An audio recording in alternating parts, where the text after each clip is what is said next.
제가 이 세라토 차량을 한번 촬영을 했었는데요. 제가 그냥 올리지 말아야겠다 생각하고 편집을 안 했었습니다. 제가 세라토 정비, 이 차량을 가지고 와서 정비를 하는 거에 대한 촬영은 하고 이제 편집을 할까 생각을 했지만은, 저는 이 세라토 주행에 대해서는 운전을 해보니까 너무 특징이 없더라고요. 정말 특징이 너무 없고 좀 약간 재미없는 차, 이런 느낌이어서 내가 막상 이걸 촬영해봤자 뭔가 목적이 없는 느낌이어서 촬영을 안 했습니다. 그리고 제가 이 차량을 우리 공장에 쓰기 위해서 이 차량을 가지고 왔거든요. 공장에 이제 검사 차량을 딜리버리 하기 위해서 이 차량을 가지고 와서 가져다 줘야 되는데, 제가 지금 요새 출장도 많고 이렇게 하다 보니까 뜻하지 않게 2주 넘게, 거의 3주째 2주 넘게 지금 3주째 이 차량을 운행을 하다 보니까, 제가 처음에 타보고 느끼면서 와 진짜 특징 없다, 리뷰하지 말아야겠다라는 생각이 좀 바뀌게 됐습니다. 어떤 게 바뀌게 됐냐 하면, 이 차량의 시세를 보면 엔카라든지 띠빵 이런 데 보면 100만원 중후반에서 200만원 뭐 중반까지도 가더라고요. 좀 비싼 거는 10만 킬로 초반대, 이런 차량들이 뭐 200만원 선이고, 그래도 제 생각에는 잘 사면 100만원 후반대에 이 세라토를 구매를 할 수 있을 것 같더라고요. 그리고 제가 정비를 하니까 제가 하체 링크류, 그리고 쇼바의 마운트, 타이밍 벨트, 그리고 타이밍 벨트 바꾸면서 바꿔야 되는 것들 하고 이렇게 그렇게 하고 좀 추가로 작업을 했었는데 한 7, 80만원 선이 들었습니다. 정비 비용을 만약에 제가 뭐 234라든지 제가 좋아하는 차량들, 아니면 좀 고급 브랜드의 뭐 오래됐거나 안 됐거나 하는 브랜드를 그렇게 작업을 하면 아마 100단위가 충분히 들었을 만큼 정비를 했었는데, 이 차량은 어떻게 보면 7, 80만원에 정말 탈만하게끔 승차감이라든지 장기간 사용하고 바꿔야 되는 소모품을 바꾸고 나서 굉장히 편안하게 지금 운전을 하고 있습니다. 물론 이 편안하다는 거는 승차감이 엄청나게 좋다는 거는 아니에요. 그냥 경차보다는 우수하다. 근데 이제 마운트를 바꾸고 이렇게 하다 보니까 제가 처음 가지고 왔을 때보다는 좀 더 승차감이 좋아지긴 했습니다. 그리고 제가 이 차량을 지금 도심이랑 고속도로를 6대4로 타고 있어요. 고속도로를 한 60% 타고 있는데요. 고속도로에서 한 140까지 한번 밟아 봤습니다. 그러니까 160까지도 갈 것 같긴 하더라고요. 근데 저는 기본적으로 100km에서 110km를 밟긴 밟는데요. 저는 놀랐던 게 생각보다 이 차량이 140까지도 그냥 120까지는 그냥 갑니다. 그리고 140까지는 좀 페달링을 조금 더 눌러줘야 되는데, 그럼에도 불구하고 이 차량은 고속에 대한 안정감도 나쁘지 않네 라는 생각이 들어서 이 차량 가지고 저 같은 경우는 서울 경기도 다 가볼 것 같습니다. 그만큼 이 차량은 고속도로 주행에서도 나쁘지가 않아요. 그렇게 되면 가격도 상대 고속도로도 괜찮다. 도심은 어떨까요? 도심은 물론 차가 경차보다는 크겠지만은 와이프가 타는 뭐 준중형이라든지 제가 타는 234에 비해서는 훨씬 작아요. 그렇다 보니까 주차에 대한 뭐 용이성 이런 것들은 좋은 것 같습니다. 하지만 경차를 타고 갔을 때 그 주차에 대한 편안함까지는 오지는 않아요. 그리고 제가 도심이랑 고속도로를 타고 다니면서 연비를 봤을 때 제가 정확하게 대보지는 않았지만은 6만원치 넣고 공회전하고 싶을 때 에어컨 틀고 입 빵빵하게 틀고 뭐 그렇게 몇십 분씩도 여러 번 있었고, 왜냐면 제가 어디 출장 갔다고 너무 더워서 차에 시동 걸고 좀 에어컨 틀고 있으면 한 20분 정도는 있거든요. 그리고 뭐 연비 생각 안 하고 막 페달링 막 했었고, 뭐 그렇게 했는데도 한 6만원치 넣으니까 4만 킬로 정도, 400km 정도, 400km 더 탈려인가 한 그 정도 타는 것 같더라고요. 그래서 물론 EV나 하이브리드에 비해서는 연비가 그렇게 좋지는 않지만은 제가 이제 동안 탔던 차들에 비해서는 연비가 나쁘지는 않다. 물론 K3 와이퍼차 2020년식은 고속 연비는 20km가 넘지만은 도심이랑 뭐 따지면 뭐 비슷하진 않아. 2020년도에 1.6 준중형이랑 연비가 비슷하지 않나 생각은 하는데, 고속도로랑 이렇게 비율이 정도 뭐 6대4, 5대5, 뭐 4대6이라면 저는 이 차량도 괜찮은 것 같아요. 그리고 이 차량은 세라토 들어는 보셨을 겁니다. 근데 굉장히 비주류의 차예요. 사람들이 중고를 살 때 생각보다 베스트셀링카 모델 중에 그런 모델들을 선택을 많이 합니다. 베스트셀링카는 인기가 많기 때문에 그래도 가격이 좀 나가요. 근데 이런 비주류 차량들은 100만원 선에 구매를 할 수 있는 차량들은 몇 년 동안 실컷 타고 폐차하기도 사실 부담이 없지 않습니까? 저 같은 경우는 7, 80만원 정도 들었어요. 그러면 제가 만약 200만원에 가져왔다 치고 70만원 정도 들으면 270, 보험까지 하면 300만원 초중반이 되겠죠. 300만원 초중반에 차를 몇 년 동안 타고 댕긴다? 근데 그 안에 정비비까지 다 들어가잖아요.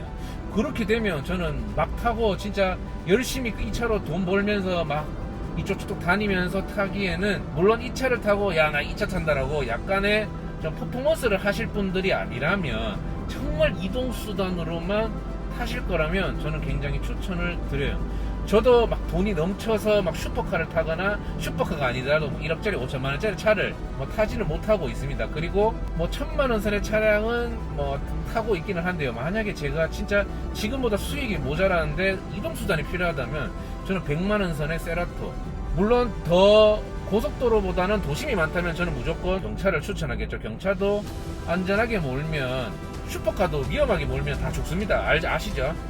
그래서 그렇게 추천하고, 뭐 2천만원 선이나 1000만원 선이면, 1000만원 선이면 저는 레일을 추천해드리고, 왜냐하면 경차기도 하고 공간도 넓고 뭐 연비는 뭐 쏘쏘하고 뭐 예쁘고, 그리고 2천만원대면 니로 EV나 니로 하이브리드 이런 거 좀 추천해드립니다. 왜냐하면 소형 SUV임에도 불구하고 공간도 넓고 연비도 좋고 굉장히 막 경제적이니까 그렇게 추천하는데, 뭐 100만원 선에 추천하라고 하면 E46을 최근에 제가 추천했잖아요. 이거는 올드카를 좋아하고 첫 올드카로 찾는 분들에게 추천하는 게 E46이었고요. 그냥 진짜 말 그대로 첫 차를 추천한다면 200만원 선에 저는 세라토 이 비주류 차량을 뭐 추천해 드리고 싶습니다. 뭐 비주류 차량이라고 이게 뭐 나쁜 차량은 아닙니다. 뭐 인기가 없었던 차량이었겠죠. 인기가 없었던 차량이지만은 뭐 이동 수단에 있어서는 전혀 문제가 되지 않으니까. 그리고 이런 차량들이 접근하기가 좋아요. 왜냐면 국산차이기도 하다 보니까 부품 구하기도 쉬워요. 아까도 말했던 것처럼 그렇게 정비를 해서 7, 80만 원이면 딴 차들은 뭐 몇백만 원 나올 거 100만 원 언더에 이것저것 다양하게 정비할 수 있고, 그로 인해서 1, 2년 동안 또 아무 탈 없이 오일만 바꾸면서 탈 수도 있고, 그렇게 하다 보니까 이동수단으로 1, 200만 원에 안 살 이유가 없다는 거죠. 그 디자인 같은 경우는 저는 프론트는 약간 어떤 느낌이냐 하면 미국의 70년대 뭐 링컨 같은, 아니다 한 90년대 미국 차 같은 앞이 뭐 그릴이 뭔가 이제 유선형이 좀 많이 들어간 거, 이렇게 사실 이쁘지는 않아요. 근데 뒤에는 약간 트렁크 라인이 약간 각진 부분이 있고 나머지는 동그란데 걔도 뭉퉁하다 보니까 저는 또 디자인적으로는 프론트는 에라지만 또 리어는 뭐 나쁘지 않다, 뭐 이런 생각이 들어서, 그렇다고 이 차를 뭐 디자인으로 탈 건 아니고 실용성으로, 가격 대비 실용성으로 타는 거겠죠. 그래서 이 차량은 가격 싸고 정비 비용 적게 들고 차량이 크지 않아서 뭐 이쪽 저쪽 당기는데 좋고 연비도 나쁘지 않고, 이 네 가지의 장점을 가지고 있다 보니까, 그리고 뭐 라디오 다 되지, 에어컨 시원하지, 뒷좌석 뭐 넓지는 K3보다 넓어 보이지는 않지만은 그래도 괜찮아요. 그리고 뭐 열선도 있네요. 열선도 있고, 통풍은 뭐 싸제 답시다. 그래서 이런 차량들도 한 번씩 소개시켜 주고 싶어요. 왜냐하면 저는 올드카를 좋아해서 그런 건지 성향이 그래서 그런 건지 몰라도, 뭔가 제 아버지도 그런가, 제 아버지도 어느 모임에 가면 다 뭐 S클래스, 에쿠스 타고 오는데, 제네시스 G90, G80 타고 오는데 제 아버지는 한 번씩 마티즈 타고 간대요. 그러면서 니 왜 이런 거 타고 오냐 막 이런 얘기를 한대요. 편하니까 타고 다니는 거예요. 저 같은 성향의 사람들은 어떻게 보면 제가 이렇게 만드는 영상이 좀 나쁘지 않을 수도 있을 것 같아요. 저는 저도 그래, 제 친구도 좋은 차 타고 갈 때 저도 이런 차 타고 가거든요. 이런 차라고 해서 이 차가 나쁜 차가 아니고 이상한 차가 아니잖아요. 굉장히 편하고 실용적인 차잖아요. 그래서 이런 성향을 가진 사람이라면 제 영상도 이렇게 보시고 나는 뭐 비주류 차 타도 상관없어, 뭐 타다가 팔지 뭐. 왜냐면 제가 이 차를 타면서 경제활동을 하고 있잖아요. 뭐 이제 저희 가족도 먹여 살리고 저희 가족이 필요한 것들을 사기 위한 경제활동을 하기 위해, 수익 창출을 위해서 이 차를 타고 다니잖아요. 그렇기 때문에 어쩌면 저는 사실 이 세라토가 최근에 이 바쁜 스케줄을 다 커버 쳐주는 그런 차량이거든요. 그래서 좀 약간 고맙다는 생각이 듭니다. 3사를 좀 장거리 타고 다니면 초반에 1, 2년이나 좀 신나게 타고 다녔지만은 왠지 좀 아깝다는 생각이 들더라고요. 그래서 이런 차량들은 뭔가 아끼는 차량이 있고 뭐 막 타는 차량이 필요하다면 100만원 선에 계속 제가 이 얘기를 하잖아요. 강조하고 있잖아요. 저는 뭐 좋지 않을까 이렇게 생각을 하고 있습니다. 잠시만요. 고속도로에 끼게 될 것 같습니다. 그리고 진짜 웃긴 게 뭔지 아세요? 제가 고속도로를 타잖아요. 고속도로를 타면 아무래도 아까 말했던 것처럼 뭐 100km에서 140km 사이를 달리잖아요. 그러면 제동력이 어떠냐? 근데 이 차량이 뭐 원피 뭐 대용량도 안 들어갈 겁니다.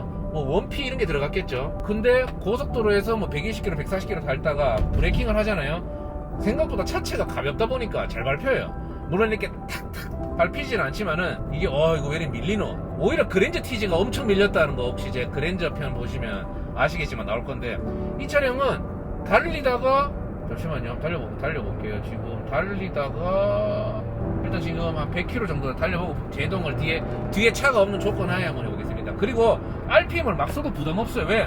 연비 나쁘지 않으니까. 고속도로는 더 잘 나오겠죠. 그리고 지금 제가 100km에서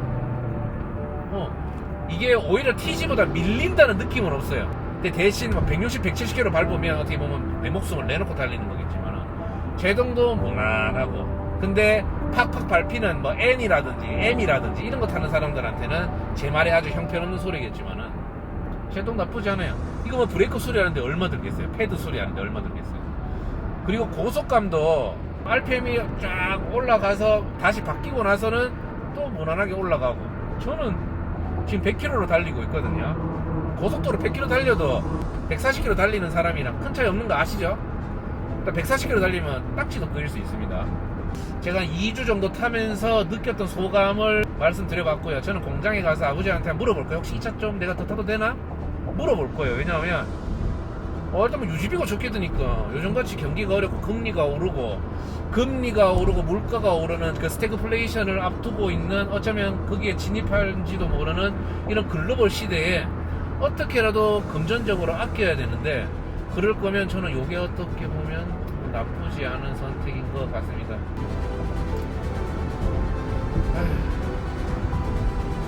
자, 이상으로 정말 뜬금없이 세라토 리뷰를 간단하게 한번 해봤습니다.